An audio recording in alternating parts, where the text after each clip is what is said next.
Assalamualaikum warahmatullahi wabarakatuh. Halo sahabat TIK, kembali lagi di channel kami TIK 20 Islami. Di sini saya akan membahas mengenai penjaga terakhir Masjid Al-Aqsa dari Turki Utsmani.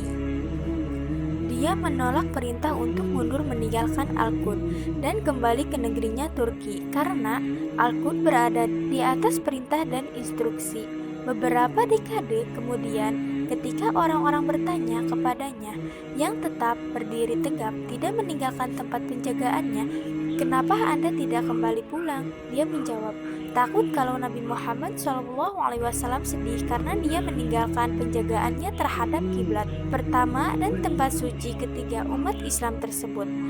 Hasan Igadirli, lelaki berusia 93 tahun ini, adalah tentara terakhir Turki Utsmani yang meninggalkan Masjid Al-Aqsa pada tahun 1982, bukan pulang ke negaranya, tapi ke pemakaman. Dia bertemu secara tidak sengaja dengan seorang wartawan Turki bernama Ilham Bardaki di Masjid Al-Aqsa pada hari Jumat tahun 1972. Kemudian dia ditulis ceritanya dengan judul "Saya Mengenalnya di Masjid Al-Aqsa". Bardaki mengatakan bahwa kala itu dia berjalan-jalan di Al-Quds sampai tiba di depan pintu Masjid Al-Aqsa, tempatnya di area 12.000 obor. Sultan Yavuz Selim ketika menggabungkan Al-Quran ke dalam otoritasnya pada 30 Desember 1517 dihadir di Masjid Al-Aqsa. Dia mendapati sholat Isya dalam keadaan gelap, maka dia perintahkan pasukannya masing-masing prajurit menyalakan obor. Jumlah mereka adalah 12.000 tentara. Mereka semua sholat Isya area tersebut di bawah penerangan obor. Maka dinamainya area atau halaman tersebut. Dengan demikian ditulis jurnalis Turki. Saat itu Bardaki melihat Kopral Hasan di depan halaman kedua. Ketika dia bertanya kepada pemandu, "Siapa dia?" Kata dia, "Orang gila. Dia sudah ada di sini sejak bertahun-tahun dan berdiri seperti patung. Tidak pernah bicara ataupun dengan siapapun. Dia hanya melihat ke arah masjid." Bardaki mendekatinya dan mengucapkan salam dengan bahasa Turki. "Assalamualaikum Baba." Disapa demikian, dia gerakan matanya berbinar-binar. Ia lalu menjawab salam dengan bahasa Anatolia dengan fasih. "Waalaikumsalam Obul," atau disebut dengan "Wahai anakku." Sang wartawan kaget dengan jawabannya menggunakan bahasa tersebut, lantas bertanya tentang identitasnya.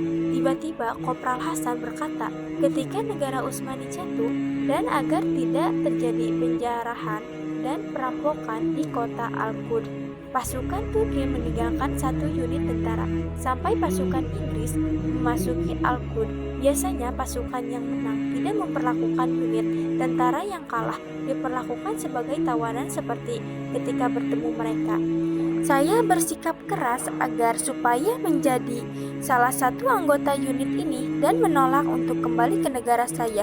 Saya adalah Kopral Hasan dari Kopral ke-20, Brigade ke-36, Batalion ke-8, Komandan Resimen Senapan Mesin ke-11.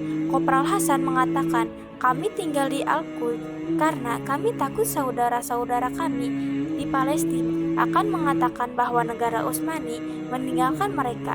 Kami ingin Masjid Al-Aqsa tidak menangis setelah 4 abad. Kami ingin sultannya para nabi, Nabi Muhammad SAW tidak bersedih. Kami tidak ingin dunia Islam berduka dan berkabung." Kopral Hasan menyampaikan permintaan terakhir kepada Bardaki dan berkata, "Anakku, ketika kamu pulang ke Turki, pergilah ke desa Tokat Sanjak, atau disebut dengan daerah ini sekarang bernama Pontus Red. Di sana ada komandan saya, Kapten Mustafa. Beliau yang menempatkan saya di sini sebagai penjaga Masjid Al-Aqsa dan meletakkan amanah di pundak saya. Cium tangannya untukku dan katakan kepadanya bahwa Kopral Hasan, Komandan Resimen Senapan Mesin ke-11, masih tegak berdiri menjaga Masjid Al-Aqsa, masih berdiri berjaga di tempat yang Anda tinggalkan sejak waktu itu. Dia belum pernah meninggalkan tugasnya untuk selamanya. Dia menginginkan doa-doa keberkahan Anda." Kopral Hasan tetap menjadi penjaga Masjid Al-Aqsa, meninggalkan tanah air dan rakyatnya. Di dalam hatinya ada keberanian, kesetiaan, dan kebanggaan yang hanya diketahui oleh orang-orang terhormat. Namun kematian yang mengambil mereka satu persatu telah mengambil dia pada tahun 1982, sehingga dia menjadi penjaga terakhir Masjid Al-Aqsa dari tentara Turki Utsmani. Terima kasih sudah menonton video ini. Wassalamualaikum warahmatullahi wabarakatuh.